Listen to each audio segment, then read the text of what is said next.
All right, so here we go. This is Dharma Type certification, and this is week 1, session A. Now, there are 2 sessions every week, session A and session B. And this is an introduction to the course itself, the entire course.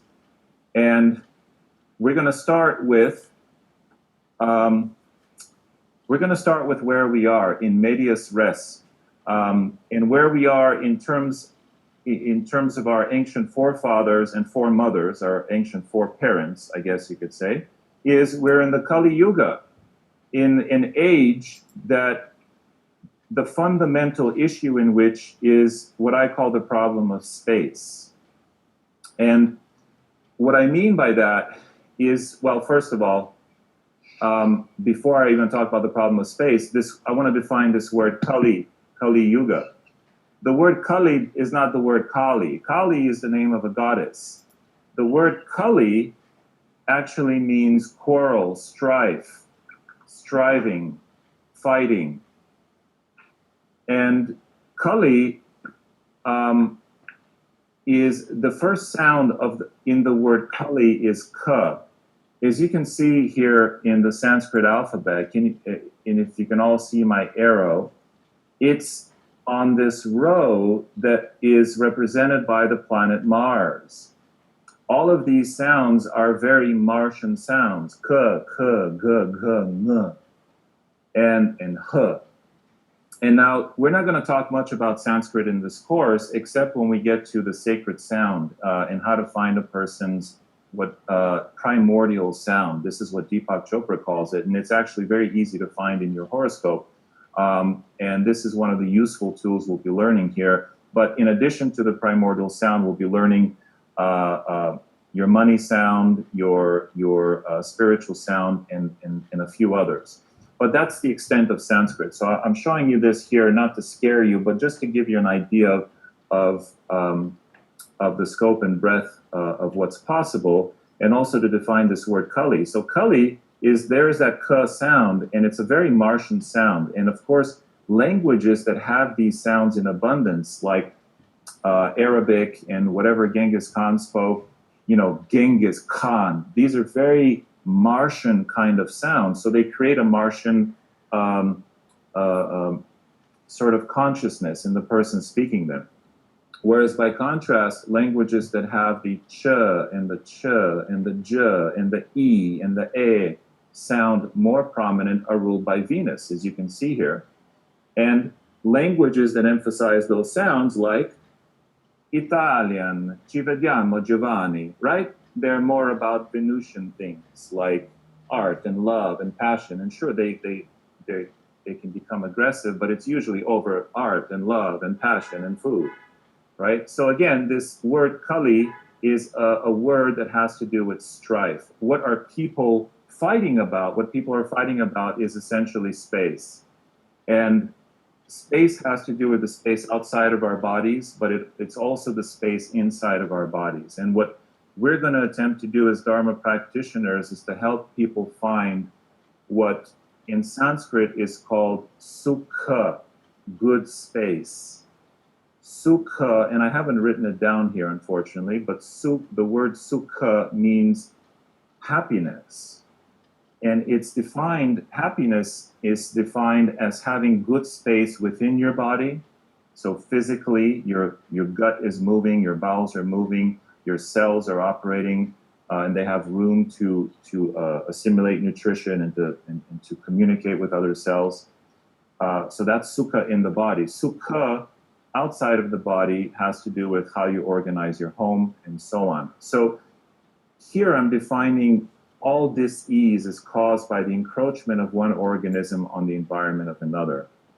And there is a book actually called Pandemic, written by an author named Sonia Shah, that describes most of our diseases today as just that, the encroachment of humans into areas where they shouldn't be. And as a result, we have diseases, measles, AIDS, and other pandemics that are a result of organisms contacting each other that shouldn't be contacting each other. And she gives a lot of wonderful examples in the book of how when the environment of one organism, like the robin or the butterfly, is encroached by too much building, then diseases spread because those organisms actually keep disease in control. And West Nile virus and bird flu are all spread that way. So I won't delve into this too much, but this idea that the misuse of space leads to suffering is a primary idea here that I want to address. So Dharma is supposed to help us find our good space. And now now we should ask what Dharma is. And if you've heard me speak about this, this may be a little bit of a review, but the way I like to begin this is just to give you a definition of Dharma, at least as I see it, and that is that a long time ago, the sages of ancient India figured out three basic things. The first is that everyone wants to be happy. People want happiness. The second thing is they figured out that the way one attains happiness is by living with nature rather than against nature. So for short-term happiness, you can certainly have pleasure, which is short-term, right? You can do cocaine, you can jump off a building, but pretty soon that abuse is up to you. So for long-term durable fulfillment, it is better to live with nature than against nature. And what they call this is dharma. So dharma comes from the root dhr. Dhr, or dri, is where our word truth comes from, as well as all of these other words. Throne, farm, druid, tree, these all come from the root dhr in Sanskrit, or Proto-Indo-European. And all of these are foundations of a stable society. Marriage, troth, the throne, right? The government, having a government to protect the village. The farm, which provides the food. The druid, who is the judge, the justice, the wisdom giver. And the tree, which is the embodiment of stability and life. So this is where the word dharma comes from, and dharma is foundation of society. Personally speaking, your dharma is your divine design. It's the software you were born with. And by living that design, you, in essence, minimize negative karma and optimize positive karma. What does that mean? Well, by living your design, by vibrating at the level you were born to vibrate, you, in essence, you affect your environment in a way that minimizes negative karma. So I like to say Dharma erases karma because it keeps you from creating more karma and helps you vibrate at your authentic level. Then, as you do that, you gently cleanse. Like those products that advertise, this gently cleanses your hair. Well, in the same way, when you live your Dharma, you gently cleanse past hurts, past issues, past karmas. And finally, it prevents you from doing someone else's Dharma, violating someone else's space. If you were never meant to be a salesperson, but you're in sales and you're making money, but you're not really happy, you're not only making yourself miserable, you're actually taking someone else's place.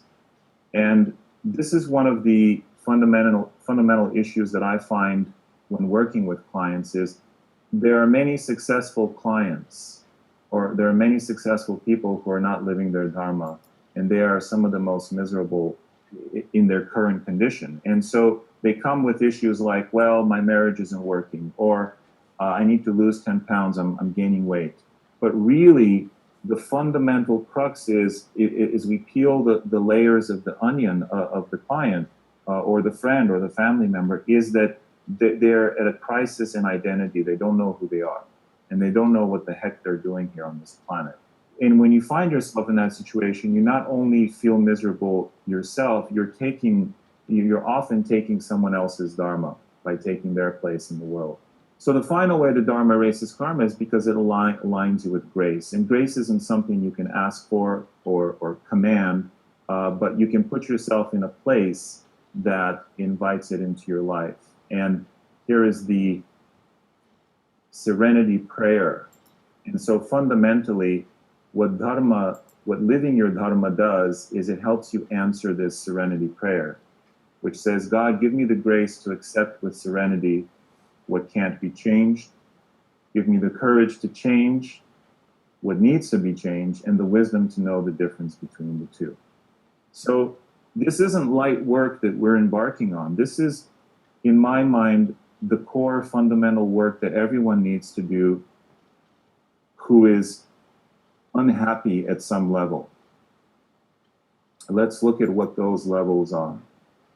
So the ancient sages said that everyone wants to be happy. For long-term happiness, you have to live with nature, and this is called dharma.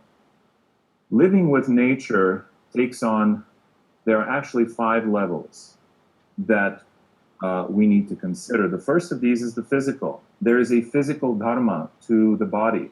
And the science that deals with this is called Ayurveda, but really any doctor, anyone who is a healer is practicing the first level of dharma. By the way, in America today, obesity costs $160 billion, and the attendant problems related to obesity cost the economy $160 billion, which will be $300 billion by 2020. So just knowing and understanding this level of dharma, which we will talk about in this course, it's not the focus of the course, but it is the foundation, and it's necessary that we understand it. Just by mastering or having a good understanding of this level, do you think that you could help clients and maybe save them some of this $300 billion and even make quite a good living just by dealing and helping people through the physical level of dharma? This is a story I'm just going to share with you that wasn't planned, but I have a neighbor who is diabetic who was just looking and feeling miserable. 3 days ago, I gave him water to drink, water with some minerals and just some nice micro minerals, micronutrients. And I forced him to drink the entire glass. For the last 3 days, he's told me he hasn't needed to take his medicine. His insulin, his blood sugar is perfectly level, and he has tremendous energy. So the guy was dehydrated. I mean, he's my friend, he's my neighbor. And I saw him and I said, how you doing? He said, I feel miserable. And I looked at him and he was just dehydrated. So just being able to identify that, listen, the physical dharma is being obstructed here. And there are very simple things we can do, even working with water, working with some minor lifestyle adjustments that can really help people create the right space in their bodies. So the first level of dharma is the physical. The second level is the environmental. So if the first level is everything from the skin in, the environmental is everything from the skin out. It's how you relate to your environment. So you may be physically healthy, but if you're living in a place that is somehow obstructing you, then again, you can't have sukha, good space, happiness. If you're living in a house that has lead-based paint, that has asbestos, or right, these are obvious sort of physical flaws, that can be a problem. But even if your house is misoriented or the center of the house is blocked, that can also be a problem. And we're going to talk about the second level of dharma. Again, it's not the main focus of this course, but we have to consider it because that may be the issue that your client or your friend or you find yourself in, right? And just by moving some things around, you can change your karma. You can change the experience of your life. So I'll give you one way we can do that. This is my astrocartography map. And I didn't want to share, obviously, any of my clients' maps, so I'm going to share mine with you. This map shows 2 lines. One of the lines, the brown line here, is my Saturn line, Saturn in my ascendant. And this purple one is my Jupiter line. See, the second level of Dharma is the one we have so much influence on because now in today's society, we have the ability to move, to change residence, to change homes.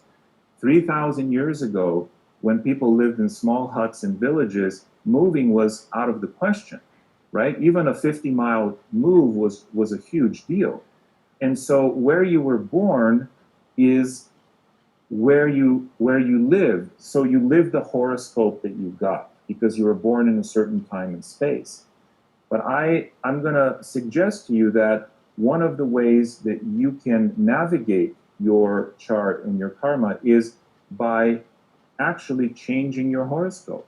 And what this map shows us, it shows us that if you were born, so if I were born in Puerto Rico, for example, you see Puerto Rico, the purple line, then I would have been born with Jupiter on my ascendant. And my experience would have been somewhat different. If I had been born in New Orleans, I would have been born with Saturn almost right on my ascendant. So where do you think I've had positive experiences and where do you think I've had negative experiences in my life? Take a guess. If you guessed that the Jupiter was positive, then you are correct. And of course, this is a generality, but I'm flying at 30,000 feet here. I want to show you the lay of the land. Because Jupiter, generally speaking, is a more positive, supportive, nutritive, juicy kind of planet and environment than Saturn, which is more restrictive. And we're going to learn about this as we talk about how to look at the chart in very simple ways. But very simply, just looking at these lines, and I've been to New Orleans and had a hell of a time there, and I've lived in Puerto Rico and had a tremendous time there. And it can be that simple. Now, often it isn't, but it can be. And so this is that second level of Dharma, which says by changing your space, you can change your experience of your karma. So that's the second level of Dharma. And that second level is very much amenable to change and to your choice. And the word I use here is upaya. Upaya means upaya, means a subordinate way, going an other way, having another avenue, another channel to experience life. So change your space, change your life. So then the third level of Dharma is the social. And that is the realm of the Dharma types. The social creates space in your self-expression, in your daily life by giving your life meaning, finding space to be yourself beyond just the, you have to make money, you have to eat, you have to poop, and all that kind of stuff, beyond mere survival. And the Dharma types, this third level, is what we're going to focus on in depth in this course. All right, then the fourth level is the spiritual. The spiritual level of Dharma is covered by the world's spiritual traditions: yoga, Vedanta, Christianity, Buddhism, Hinduism, thisism, that-ism, ism, as John Lennon said. Well, these traditions are designed to help us tap into the fourth level of Dharma. And finally, the cosmic, which is everything from the skin of the planet out. It's how we relate with macrocosm. And our ancient foreparents love to say, as above, so below. So this cosmic level is finding out how we relate to the cosmos specifically by mapping the chart of our horoscope. At the specific place and time you were born, there were certain configurations. And what do they have to say about your relationship with your karma? And so we're going to use the horoscope not only to find the three levels of karma, we're going to use it to find where you have fixed karma and mixed karma, where we're going to use it to find your Dharma type. And as we saw in this chart, we're going to use it to help you find ways to ameliorate that karma. All right? Let me just open this up to questions really quick, because I don't want to be Mr. Blah, blah, blah. I want to make sure you guys are following along. If you have a question, unmute yourself and just ask away here. So my job will be to teach you how to use this. And the astrocartography is one of the lessons, one of these classes that we'll be doing. But to understand astrocartography, first you have to understand the basic chart, the basic horoscope. And again, just a quick example, this is a real case study from my work. one of my students in Albuquerque invited me to her home, and as I walked in, I noticed that her furnace was right in the middle of her house. And I said, and I got this eerie feeling, and I said, what happened to the last tenant who lived here? And she said, oh, she committed suicide. Why do you want to live here again? She said, oh, but I love it. It's perfect. It's got everything I want. Fine. And it did have everything she wanted. But that issue, the center being blocked in a space with the furnace, it was like having someone sitting on your chest, having that heavy load on your chest and all the time. And so it led to depression and ultimately suicide. Now, it doesn't mean everybody with a furnace in the center of their home is going to become depressed and commit suicide, but it's not ideal. So we will look at potential fixes. So by the way, the student is still living there. She's pretty happy. We discussed some potential fixes and how to put mirrors and stuff in different places. So she's having a good experience there, despite this heavy thing sitting in the middle of her dwelling. So yes, this is part of the course, and it's part of the upaya, how to remedy different issues. And by the way, if I'm using too many Sanskrit words, please understand that I use them only when there's no other, well, actually there is another word for upaya, it's called a remedy. But upaya also means an alternate way. So I use them when there's no other term. And I'll try to be sparse with the Sanskrit terms. So yeah, so thank you for those questions, and these each related to a separate level of Dharma, in this case, the environmental. So yes, we will tackle that. The other thing is that this course is designed for you, so I want to make sure that the students who are, after today and after this week, who are integral, as we begin to cohere as a family and to cook together, I'm going to customize this course for your needs. So right now, we're all kind of raw ingredients. We're all different ingredients. And as we begin to cook together, our juices will begin to blend, so to speak. And hopefully by the end of this course, we'll become a beautiful, tasty rasa dish. Those are the 5 levels of Dharma and how we'll be addressing them in this course.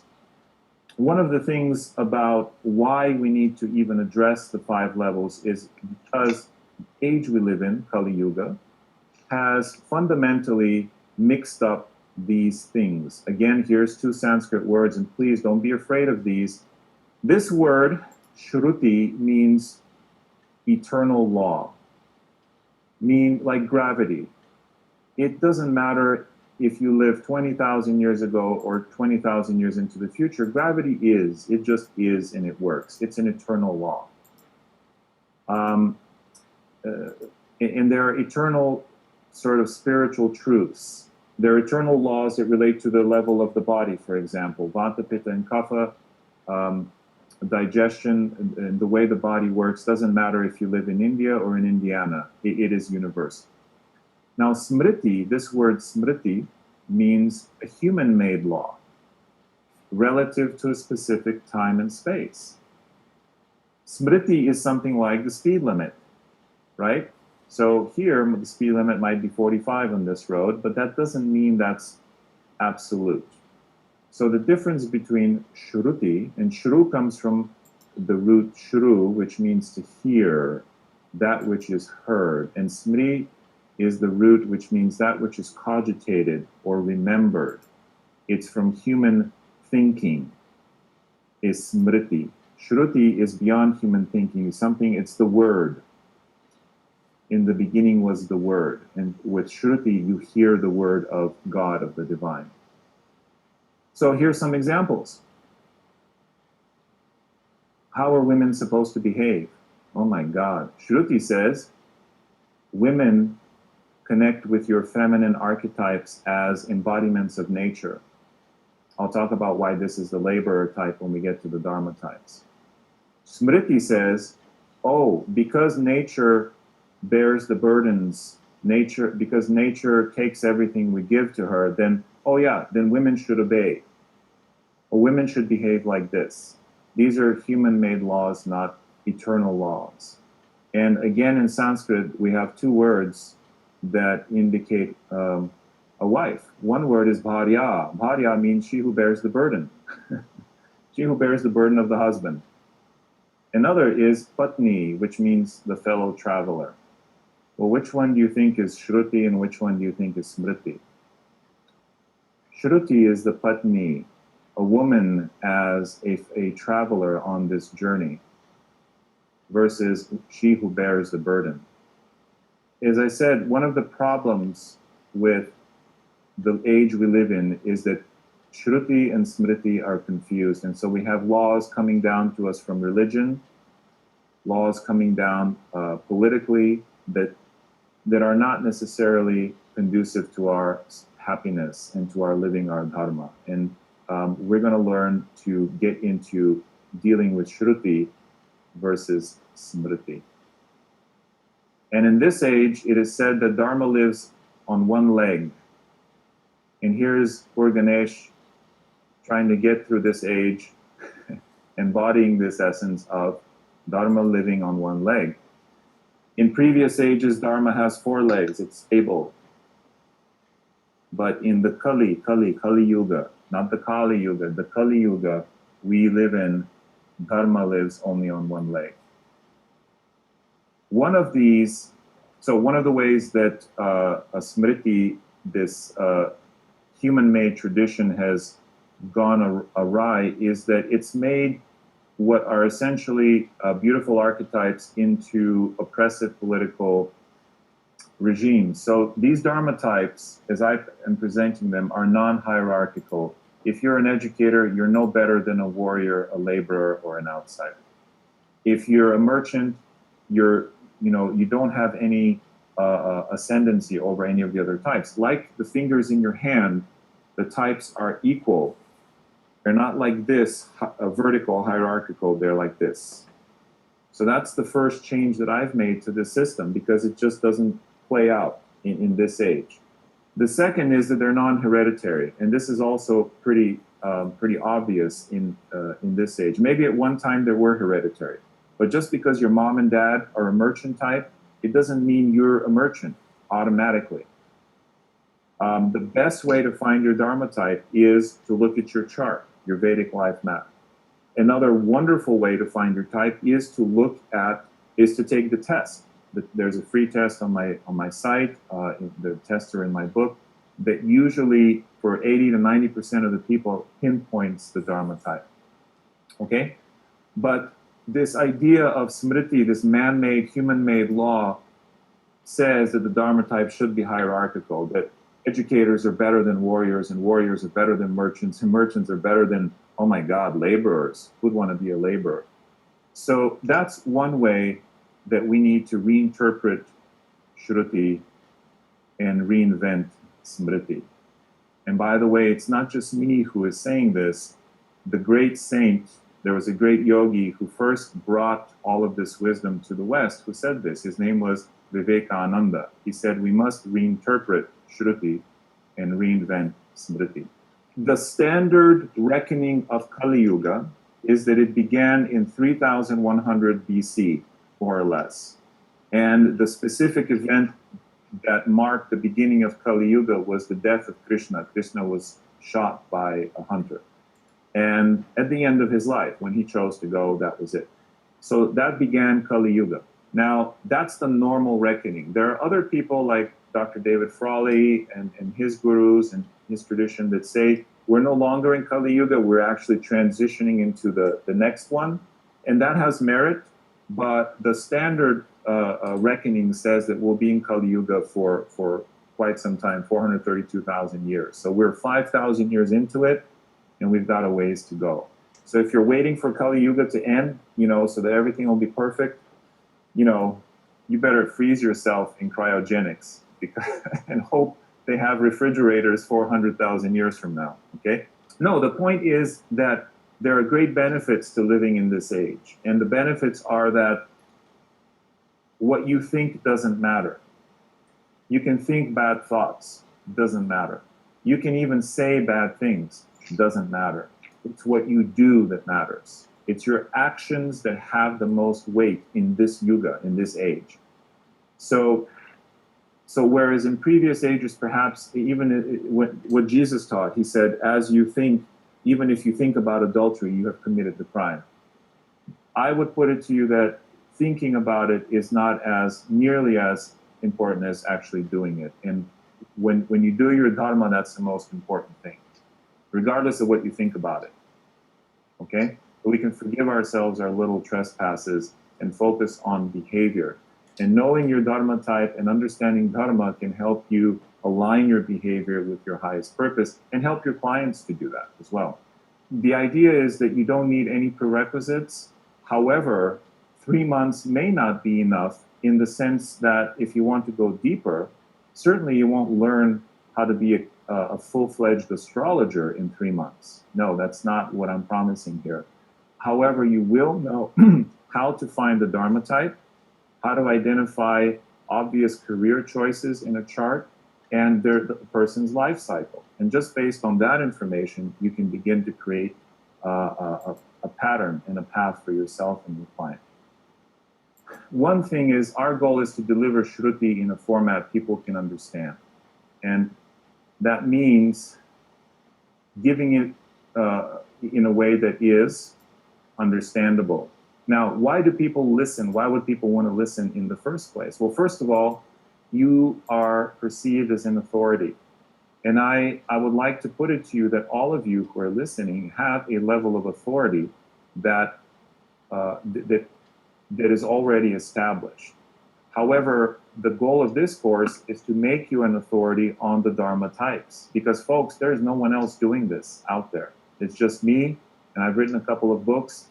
And to be honest with you, I have people calling me to do seminars in places I'll never go. I have people in Turkey who want me to teach there. I have people in Russia, in countries where I know I just won't make it.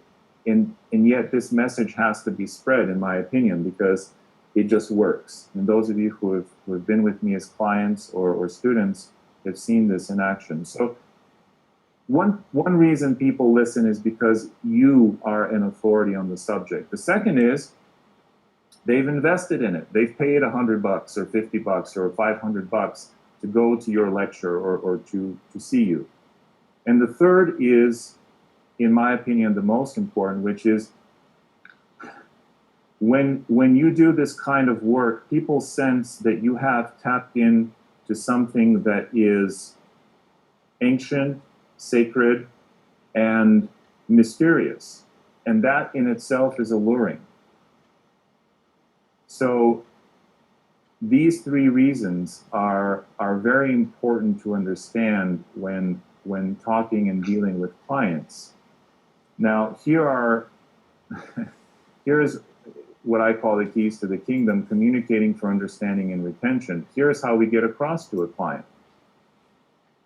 The first way is to organize the information, to deliver Shruti in absorbable little packets. And I call this the power of three.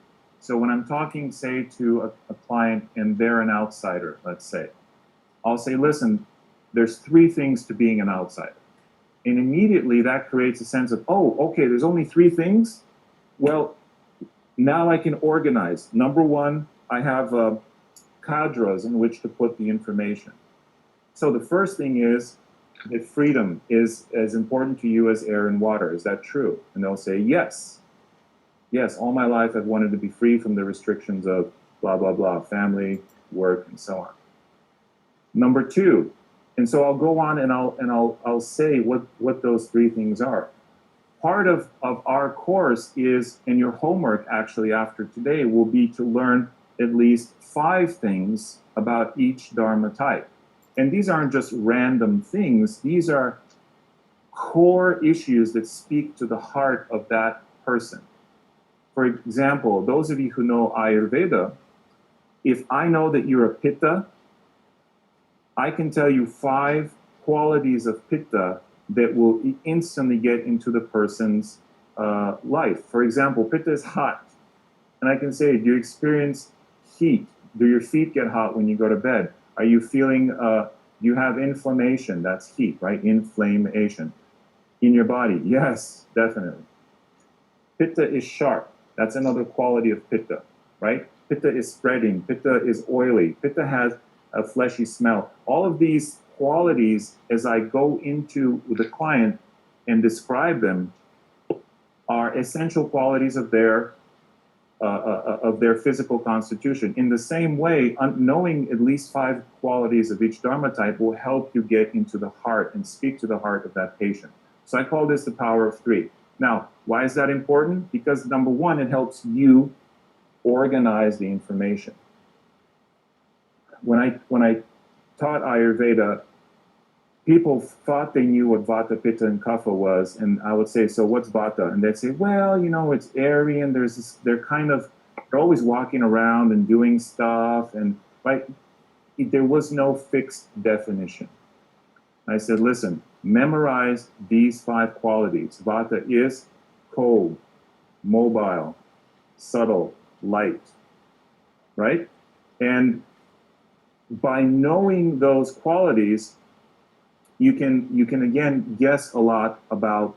Those are 4. Rough is another quality of Vata. You can know a lot about the social, mental, and physical experiences of that patient. So it helps you to organize the information, and we'll talk about specifically how to do that as I present on the Dharma types. Number 2, it helps them organize it, because now they know there's 3 things you're telling them. All right. And then finally, it helps them to bring it and to recall it, because 3 days later, after your reading or your session with them, they'll say, well, they told me about what it is to be an outsider. Oh, and there were 3 things. And let's see, the first one was, right? And that helps their brain go back and recall that information. Okay? So this is a very kind of simple approach to just speaking directly to the heart of a client. And to also help you organize the information is, I call it the power of 3. Now, I'm sure you guys have seen tons of web stuff where, oh, here are the 7 secrets to better digestion. Here's the 11 things you need to do to have a better relationship. This is catching on in the sort of in society, and it's kind of being overused, I think. But it's a social meme because it actually works. And so in this work, I'm going to have you guys put things in blocks so you can really understand. And when I ask you, tell me about the merchant type, what are their core issues and how do they solve them? You'll be like, boom, boom, boom, right? You can deliver that information and recall it easily. All right? So that's our goal, is to deliver this core, Shruti, what I think is Shruti, in a way that is easy and for you and easy for the client to remember. And so on that note, our homework for next time is to read, or if you've already read it, to review chapter 1 of the book, The 5 Dharma Types. And in that chapter, I talk about Shruti and Smriti, and I talk about the history of the Dharma types in perhaps a little bit more detail. And we'll need to know that before the next class, in which we go deep into each of the 5 Dharma types and what their core values are and what makes them tick, and then how they go astray. The Dharma type is the static, the time of life. So let's say you are a warrior type, but you happen now to be in an outsider period. That's a very different expression of your Dharma type than if you were in a merchant period. I'll give you my example, and I hope this doesn't sound too sort of self-centered, but I'm an educator type. That's my Dharma. And just now, the last year, I've entered a merchant period. And the merchant period is all about sharing what you've done and making money, right? And making a living. But the fundamental Dharma of the merchant is to create win-win situations, is to put people together with knowledge and information and goods and services that they really need. So I wasn't doing that 5 years ago. I was doing other kinds of stuff because I was in a different life cycle. So each of you will know how to read not only the Dharma type, which is the core essence of the person, but how that essence is expressing at any given moment. And sometimes they're more difficult. And a warrior in a merchant period will have it very difficult because that period is not conducive to their best expression. We'll talk about why that is. So the Dharma type is like knowing your gender. And I've given this example before, but students will sometimes ask, listen, there are 7 billion people on the planet. How are 5 Dharma types supposed to customize my life? And I tell them, I say, listen, imagine if right now you forgot and you didn't know whether you were a man or a woman, right? These 2 basic archetypes, male, female. And of course, gender has a physical correlate, but I will put it to you that the Dharma types also have a physical correlate. I think they're in your DNA. Just no one's looked for them yet. So if you don't know if you're male or female, imagine walking through the world that way. What bathroom do you use? How do you dress? How do you talk? How do you walk? How do you interface with the world? Become real questions. Likewise, not knowing your Dharma type, in a sense, puts you at that disadvantage as well because you don't know how to share your gifts with the world. Krishna says this, Shreyan swadharmo vigunaha paradharmat svanushtita swabhavaniyatam karma kurvan napnoti kilvisham. Means when you do your dharma, you do not obtain the stain of karma. Kilvisham means the stain of karma. Swabhavaniyatam, that dharma which is born in you. When you do that dharma which comes from you, it's in your genes, it's who you are, it's born in you, then you avoid karma, the stain of karma. So by anchoring to that higher truth, the Shruti, you dance between the raindrops of your karma. You still get a little wet, but not as wet as you would by trying to do that without the umbrella that Dharma provides. So again, everything funnels down. All of the levels of Dharma have essentially funneled down to the Dharma types. And here's why. Because even at the physical level, your Dharma type has a lot to say about what type of exercise, what type of diet you should follow. At the level of Vastu, certain Dharma types, like educators, for example, love high floors, and high floors are great. So people often ask me, well, I live on the 8th floor, is that good for me? Well, it depends. It depends on your Dharma type. If you're a laborer, it's not good for you necessarily because you want to feel grounded, you want to feel close to the earth. If you're an educator, it might be really good. Warriors also like high, not as high as educators, so they can survey their territory. Another consideration in Vastu is everyone says, oh, your door has to be to the east. If it's not, oh my gosh. Well, if you're a Taurus ascendant, now this isn't Dharma type, this is your horoscope. Taurus ascendants can have a south-facing door, it's okay. Taurus, Capricorn, and Virgo ascendants, and you'll know what your ascendant is. That's the easiest thing to see in the horoscope. But just knowing that little bit of information puts you ahead of the game. You know, when someone says, well, my door is facing west, well, you're Aquarius ascendant, it's perfectly fine for you. So that's astrology weighing in on Vastu, but the Dharma types also weigh in on Vastu. Astrology, every type deals with karma in different ways. So if I'm an educator type, or if you're dealing with an educator, you want to give them mantras, you want to give them certain remedial measures that work well with their dharma. If they are a laborer type, they work better with a devotional or some kinetic kind of action, a kinesthetic kind of action that can help them transcend their karma. If they're an educator, that kinesthetic action may not connect to them as well. So again, understanding the Dharma type of the person will help you connect with their, even with their astrology chart. And finally, the best spiritual practice for each type. And we'll certainly go into this. I've spoken at many yoga conferences, and when I show them the 5 yogic restraints, the yamas, ahimsa, satyam, asteya, brahmacharya, parigraha, and the 5 restraints and the 5 observances, each one relates to a Dharma type. So ahimsa is the one, non-violence, do not kill, is the one for the educator. Satyam is the one for the warrior.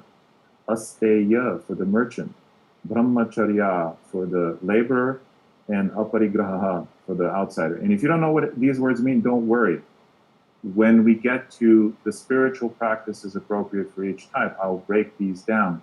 But these are essentially the 10 commandments, same as the Bible. By the way, the last 5 commandments in the Bible of the 10 commandments are exactly the same as the 5 yamas in yoga. Look it up, you'll see them. And each one of those relates to a Dharma type. And by following that, you in essence embody all of them. Okay, next. It is better to be bad at what you do than good at what is bad for you. That's my translation of something from the Bhagavad Gita that Krishna said, which is Shreyam Swadharmo Vigunaha. Better to be bad at your dharma than good at the dharma of another. One of the things that I see with clients, and I've seen clients who are very popular, who are Hollywood people and corporate people and multimillionaires and some very poor, it doesn't matter, from all walks of life. But the real definition of success is simply doing your own dharma and leaving the results, not being attached to the results. And one of the issues that I've seen is with very wealthy people is that they're miserable. Not all, but some who aren't doing the dharma are miserable. So, to conclude this, if you ever go to India or speak with a teacher of dharma there, they will tell you that dharma has 2 components. One is your dharma type, called varna, and one is the stage of life you're in. When you're a kid, you have a dharma, a general dharma, and that is to learn, to grow, to survive, to become physically strong and big and grown up to where you can begin to express your dharma type. But children have a general dharma, which is to grow and to listen to their elders and to study. It's not until adulthood that people really get to fully express their gifts to the world, their dharma type. Now, of course, there are exceptions. Mozart wrote his first opera at 8. But most of us, it's adulthood that is that time of life. The retirement stage of life is when we begin to teach dharma. We begin to teach everything we've done in our lives. And finally, old age is when we renounce everything and live only for the divine. In old age, the dharma type doesn't matter so much. The dharma type matters especially during adulthood and during retirement. Adulthood, beginning with in the early 20s when people graduate college, and retirement, which ends in the 70s, 80s, I would say in the 80s. So that's another way to view Dharma in a very general way. But what we are teaching with the Dharma certification is the intelligent use of free will. How to align your free will with your purpose, with your Dharma, in a way that makes the best sense for you. The question was, when there are many residents of a house or child and a mom, who do you look at primarily? You look at the owner of the house, the person whose name is on the lease or who is on the rental agreement. That's number one. But number two, you would also want to consider, especially a child who would be very sensitive to the influences, right? Lead-based paint may not give you cancer, but it will affect the child more than you because they're just more sensitive. That's a Vastu problem, by the way, that we recognize in Western society, and we've built laws, Smriti, human-made laws, to help protect people from them.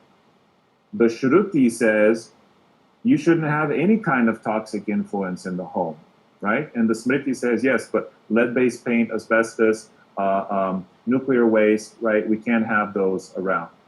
And the more we learn about the influences, we'll say, oh, and it shouldn't face south. Oh, and it shouldn't do this. But to answer your question, the primary person is the householder.